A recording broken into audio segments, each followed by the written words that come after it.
Hello students, let's read the question. So the question is having assertion and reason. We have to select the correct option regarding this assertion and reason whether these are correct or not. Assertion is mesosomes in bacteria help in respiration, ये तो correct है. और reason यहाँ पे क्या दिया है, mesosomes contain respiratory enzyme, ये भी correct है. अगर हम देखें यहाँ पे ये जो है mesosomes की बात करें तो प्रोकैरियोटिक सेल जो होता है उसमें एक टिपिकल प्रोकैरियोटिक सेल में अगर हम देखें जैसे प्लाज्मा मेम्ब्रेन है, देन सेल वॉल प्रेजेंट है, एंड टिपिकल जो प्रोकैरियोटिक में जैसे यू बैक्टीरिया उनमें अगर हम देखें तो ये क्या होता है, आउटर सेल वॉल के बाहर भी एक लेयर है जो कि क्या है यहाँ पे ग्लाइकोकैलिक्स. तो यहाँ पे क्या है ये ग्लाइकोकैलिक्स, देन ये क्या है सेल वॉल, एंड जो प्लाज्मा मेम्ब्रेन होता है इनका अगर हम देखें यहाँ पे ऐसे इन्वेजिनेशन होते हैं और इन्वेजिनेशन से जो स्ट्रक्चर फॉर्म करता है इसको हम क्या बोलते हैं, मीजोजोम्स बोलते हैं. और यहाँ पे हमें पता है double standard circular DNA present है यहाँ पे.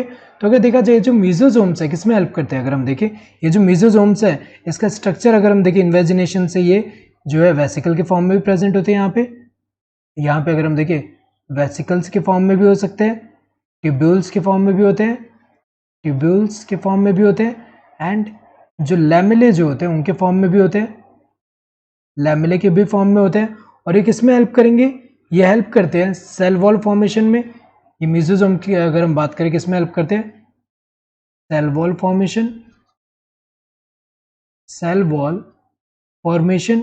इसके अलावा ये हेल्प करते हैं डीएनए रेप्लिकेशन में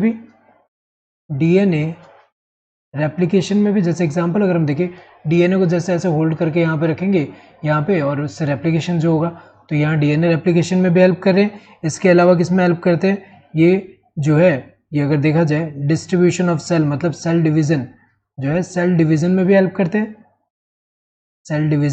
कर रहे हैं. तो अगर देखा जाए इसके अलावा हमें पता है कि जो बैक्टीरिया है इनमें कुछ बैक्टीरिया जो एरोबिक रेस्पिरेशन होगा उनमें माइटोकॉन्ड्रिया तो प्रेजेंट नहीं है. तो वहाँ पे अगर देखा जाए तो जो माइटोकॉन्ड्रिया अगर प्रेजेंट नहीं है तो ईटीएस कहाँ पे होगा, तो ईटीएस अगर देखा जाए तो यहाँ पे जो है वो जो एंजाइम्स रिक्वायर्ड होते हैं एरोबिक रेस्पिरेशन के लिए वो एंजाइम्स जो होंगे और जो कॉम्प्लेक्सेस होंगे यहाँ प्रेजेंट होंगे मेसोसोम. सो मेसोसोम और किसमें हेल्प करता है, एरोबिक रेस्पिरेशन में भी हेल्प कर रहा है. किसमें हेल्प कर रहे हैं, जो रेस्पिरेशन कह सकते हैं रेस्पिरेटरी, यहाँ पे रेस्पिरेशन में हेल्प कर रहे हैं, क्योंकि रेस्पिरेटरी एंजाइम्स यहाँ प्रेजेंट होंगे. तो अगर देखा जाए यहाँ पे असर्शन क्या है, बैक्टीरिया जो होता है इनमें मेसोसोम हेल्प करता है रेस्पिरेशन में, ये तो करेक्ट है. रेस्पिरेशन में हेल्प कर रहा है.